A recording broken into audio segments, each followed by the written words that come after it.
This is a Squiz podcast. We're your shortcut to being informed.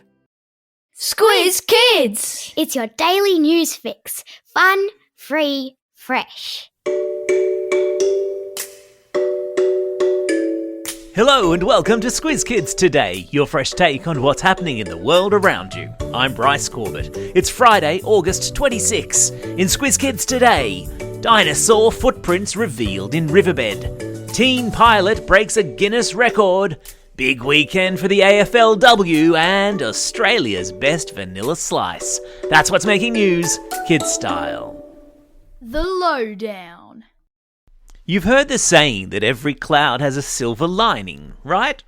It means that things might at first seem bad, but they can have an upside on closer inspection. And it's a saying that holds true for the drought that's currently sweeping large parts of the United States, especially in the state of Texas, where the drought is so severe it has caused rivers to dry up. So, what can possibly be the good news in that? Well, in one particular river, as the water has receded, a perfectly preserved set of dinosaur footprints have been revealed. You have to see the photos to properly understand just how well preserved the footprints are. They're so well defined, it looks like the dinosaur that made them walked across the riverbed just yesterday. I've stuck a link to photos in your episode notes. And I'm not talking 1 or 2 footprints, but rather 100 footprints. And get this, scientists estimate the footprints were made over 113 million years ago. Ouch! That hurts my brain a little bit. Paleontologists, who are people that study dinosaurs for a living, reckon the footprints belong to a giant of the prehistoric world called Acrocanthosaurus, a 7-ton predator that looked a little bit like a T-Rex. Same enormous jaw filled with rows of sharp teeth, same hunting habits, same taste for eating other dinosaurs. Other footprints found in the riverbed include those of the much larger Sauroposeidon dinosaur, which, despite being almost 7 times heavier than the Acro, often served as its lunch. I've stuck a link to video of the Sauroposeidon in your episode notes too. Because it's a Friday, and it's a perfect day to get lost in the prehistoric world and the wonder of nature. Enjoy!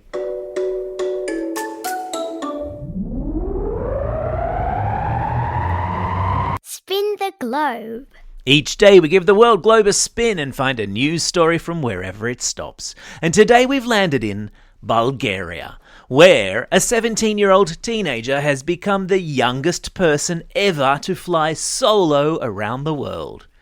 Mac Rutherford, who's from Britain, touched down in the Bulgarian capital of Sofia on Wednesday, having spent 5 months flying through 52 countries over 5 continents, and claiming a Guinness World Record for his troubles. He encountered sandstorms over Sudan, extreme heat in Dubai, monsoon rains in India, and deserted islands near Alaska. He was 16 years old when he set off on his adventure, and he turned 17 on his remarkable journey. Just incredible. And guess who holds the Guinness World Record for the youngest woman to ever fly solo around the world? That would be his 19-year-old sister Zara, who achieved her feat back in January of this year. Wowzers, what an adventurous family. Imagine their camping trips. Sport time. And it's a big weekend ahead for the AFLW as the season kicks off. And what makes this one so special is that it's the first season in which every AFL club will be fielding a team. Sydney, Hawthorn, Essendon and Port Adelaide will all be joining the comp this season, with footy commentators predicting we're about to be treated to some of the best football the country has seen. Carlton and Collingwood kicked off proceedings last night, with the Pies beating the Blues, and this weekend we'll see clashes between the Swans and St Kilda, Brisbane and Fremantle, last season's premiers Adelaide and Melbourne, and of course the big one on Saturday night when newcomers Essendon and Hawthorn face off at Marvel Stadium. It's gonna be epic!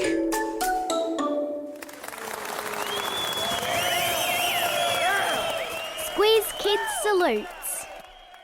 Look, I'll admit, this Squiz Kids Salutes is a little bit indulgent, which is to say it's literally an attempt by me to get a free sample. But because it's a Friday and we all need to treat ourselves on a Friday, I thought it was worth pausing to congratulate a bakery in regional Victoria, which has won what I would suggest is the most important award in all of Australia. I'm talking about the award for the best vanilla slice in the entire country. Now, I know vanilla slice is totally old school, and that vanilla custardy goodness in the middle is not everyone's cup of tea, but it's practically a national dish. And for the folks at Sharp's Bakery in Moorbeen, a town just north of Mildura, it's also a mini industry.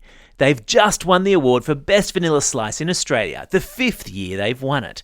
And so popular are their vanilla slices, they make an estimated 35,000 every year and ship them all over the country. Dear people at Sharp's Bakery, what have I got to do to get a slice of that action? Slice? Get it? Vanilla slice? Oops, there goes the dad joke alarm, which I've slipped in especially for Squiz Kids listener Nuri Valcarcel in Spain, who wrote in yesterday to say it's been a long time between dad jokes. I am here to serve. Time for the quiz. This is the part of the podcast where you get to test how well you've been listening. Question number 1. How old do scientists reckon the dinosaur footprints in a Texas riverbed are? That's right, they think they're 113 million years old. Question number 2. How many countries did solo flyer Mac Rutherford cross through on his big round-the-world adventure? Yeah, well done if you got that one. It was 52 countries. Question number 3. What sort of flaky, pastry, custardy delight has a bakery in Victoria once again been honoured for? That's right, it's a vanilla slice.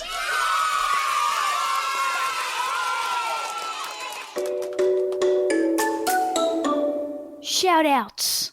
It's August 26. Today, my friends, is International Dog Day. My dog Louie's favourite day of the year.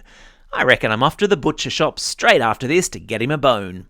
It's also a Friday, and that means an extra long bunch of birthday shout-outs for today and over the coming weekend, for which we ought to break out the old birthday reggae tune for the second time this week. Which reminds me, a huge thank you for all of the wonderful birthday messages I received from Squiz Kids on Wednesday. It really did make my day. Alright, we ready for reggae? Hit it. And it's a happy birthday today too. August from Walpole, Lockie from Davidson, Imogen from Perth, Natasha from Stanmore, Oliver from Torrens, Billy from North Curl, Connor from Ballajura, Kobe from Bathurst, Harry from St Mary's, Ava from Meadowbrook, Joe from Darlington, and David, who's listening all the way over there in Virginia Beach, USA. And happy birthday to these Squiz Kids who'll be celebrating their birthday over the coming weekend. Gemma from Forbes, Kaylee from Cobar, Mason from Mount Cotton, Xavier and Ewan from Craigburn, Stella and Charlotte from Kempsey, Lily Mae from Broken Hill, Loretta from Lismore, Simon from Walker, Ayush from Carlton, Mason from Kotara, and Simon from Ivanhoe. And 2 special requests for classroom shout-outs today. Class 1 Pompeii at Roselle Public School, and a happy birthday to their teacher Miss Pullen. And to Class 3 SF at North Ainsley Primary School in Canberra. And a happy birthday to their teacher, Ms. Fajardo, for tomorrow. And finally, a special shout out to my little buddy Chester, who's in hospital recovering and making a speedy recovery. Don't worry, mate, you'll be back out on that soccer field kicking goals again in no time. Don't forget, if you've got a birthday coming up and you want a shout-out, or if you're after a classroom shout-out, drop us a line at squizkids@thesquiz.com.au. Well, that's all we have time for. Thanks for listening to Squiz Kids today. We'll be back again on Monday. In the meantime, get out there and have a most excellent day. Over and out.